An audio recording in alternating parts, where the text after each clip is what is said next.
ის რაც მოიპარა კომპანიამ და წაიღო, ესაც ხალხის ფულია და ის რომ დამატებით ერთ პროექტზე პრაქტიკულად ხარჯი ვერ მაგდება, ესეც ხალხის ფულია. ახლა წესით სათითაოდ უნდა მოწმდებოდეს იმ გზების, ხიდების, შენობების ხარისხი, რომლებსაც ინფრასტრუქტურის სამინისტრო წლები ააშენებს.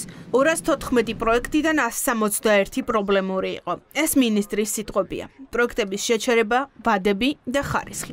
ეს პრობლემები იყო 1 მილიარდის პროექტებში. გამოდის, რომ ახლა უნდა იძიებდნენ, რომელ პროექტზე რამდენი მოიპარეს, სად რა დაირღვა და საფრთხის შემცველია თუ არა სხვადასხვა ინფრასტრუქტურული ნაგებობა. მოდი პირდაპირ თქვა, რომ ფულს იპარავ ხიდის მშენებლობაზე კი ხიდის რისკებსდი, იპარავ გზაზე, იპარავ რკინიგზაზე რისკებსდი. ეს ეჭვი ყოველთვისაც იყო, როდესაც გაიცემოდა საკმაოდ დიდი თანხები საჯარო შესყიდვებიდან და ამ თანხების დიდი ნაწილი თითქოს მიდიოდა პროექტებში, მაგრამ ეს პროექტები არ სრულდებოდა, ან შვაგზაზე ჩერდებოდა, მე ან ხან ტენდერში გამარჯვებული კომპანია იკარგებოდა, გარბოდა. ეს იყო საჯარო ფულის არა მიზნობრივი, ან არაეფექტური ხარჯვის პრობლემა. ისეთ პროექტებს შორის, სადაც გადაცდომები და ვადების დარღვევა იყო, არის რიკოთის ავტომაგისტრალიც. შედეგები გარკვეულწილად უკვე დადგა. რიკოთი უბისა შორაპნის მონაკვეთი ლამის 1 მილიარდი დაგვიჯდა. ამ გზას ის კომპანია მეთვალყურეობდა, რომლის ზედამხედველობის ქვეშ აშენებული სხვა პროექტებიც დაანგრეულია. მაგალითად, სამტრედია გრიგოლეთის ხიდი, რომელიც 73 მილიონი დაჯდა და გასახსნელად უკვე გამზადებული იყო. აქ ტრაგედიას სახელმწიფო გადაურჩა. საერთოდ არის ძალიან სასიცოცხლოდ მნიშვნელოვანი, აი არტერიის ფუნქციის მატარებელი პროექტები. რისკის ქვეშ აყენებს მოქალაქის ჯანმრთელობას, იმიტომ რომ არანაირი გარანტია არ გვაქვს, რომ რომელიმე კონკრეტულ მონაკვეთზე რამე არ ჩამოიშლება, თუ იმსჯელებთ იმ ხარისხით, რომელიც საბოლოო ჯამში მივიღეთ. გარკვეული წლების განმავლობაში ფულის ჯიბეში ჩადება ბევრად უფრო მნიშვნელოვანი იყო, ვიდრე სახელმწიფოსთვის რაიმე სიკეთის მოტანა. თვალს ხუჭავდნენ ჩვეულებრივად, იმიტომ რომ არ ვიცი, ალბათ ვიღაცებს თვითონ ჰქონდათ წილი აი ამ ფულის გაცემა მიღებაში. ან უბრალოდ ეს იყო ჩვეულებრივად სახელმწიფოს სტრატეგია. ხედავთ, რომ იპარავდნენ ბავშვების თურმე საბავშვო ბაღების ფულს, ჯარის ფულს, იპარავდნენ ნაპირსამაგრის სამუშაოების ფულს. შესაძლებელია მოპარული იყოს ფული, მათ შორის რიკოთზე და მათ შორის იქ, სადაც ხიდი ჩაინგრა, ძალიან მძიმე ტრაგედიას გადაურჩეთ, იმიტომ რომ ის ხიდი გასახსნელად მზად იყო. ამიტომ ეს სურათი არის ნამდვილად ძალიან საშიში, ძალიან შემზარავი და ამას ჭირდება პასუხისმგებელი პირების გამოვლენა და დასჯა. სამტრედია გრიგოლეთის მონაკვეთს ეგის ინტერნეიშნალი ზედამხედველობდა, ისევე როგორც ლილო ნორიოს 6 მილიონიან გზას, რომელიც ჩაინგრა. იგივე კომპანია აკონტროლებდა ქუთაისი ალპანას გზასაც, რომელიც 24 მილიონი დაგვიჯდა. ბაკურციხის გზაზე კი, რომელშიც 63 მილიონი გადავიხადეთ, ბეტონის მაგივრად ასფალტი დააგეს. რა გარანტია გვაქვს, რომ სხვა ყველაფერი ხარისხიანად და გეგმის მიხედვით შესრულდა?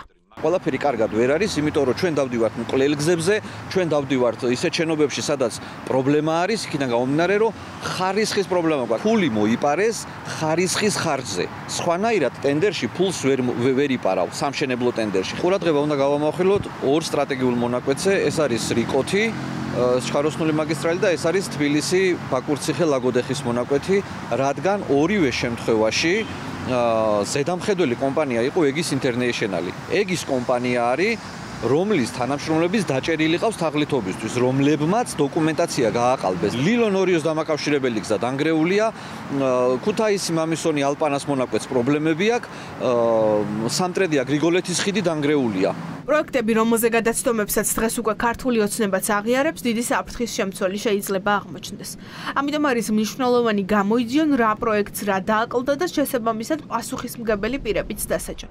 გზების თუ შენობების ხარისხის შემოწმება და კონტროლი კი სახელმწიფოსთვის დამატებითი ხარჯი იქნება და ეს ისევ ბიუჯეტს დააწყვება. ამ საქმეებს, მილიარდიან საქმეებს, როგორ აფუჭებდა ერთი მინისტრი.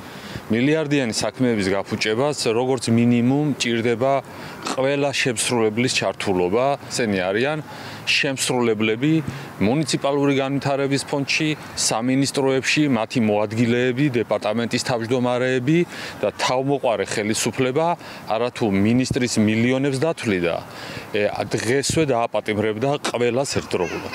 დღეს ივანიშვილის გუნდი კორუფციასთან ბრძოლით კი იწონებს თავს, მაგრამ ამ ქვეყანაში ინფრასტრუქტურით თავის მოწონების ეპოქა დასრულებულია.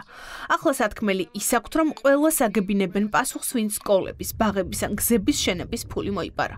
საკითხავია დასჯილებს შორის ისევ გუნდიდან გაშვებულების გარემოცვას ხომ არ ვიხილავთ.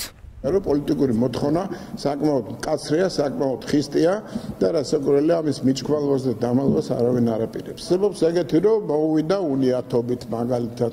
არსებობს ეგეთი რომ გადაცდომა არის ისეთი დაშვებული, რომელზეც შესაბამისი მუხლებია.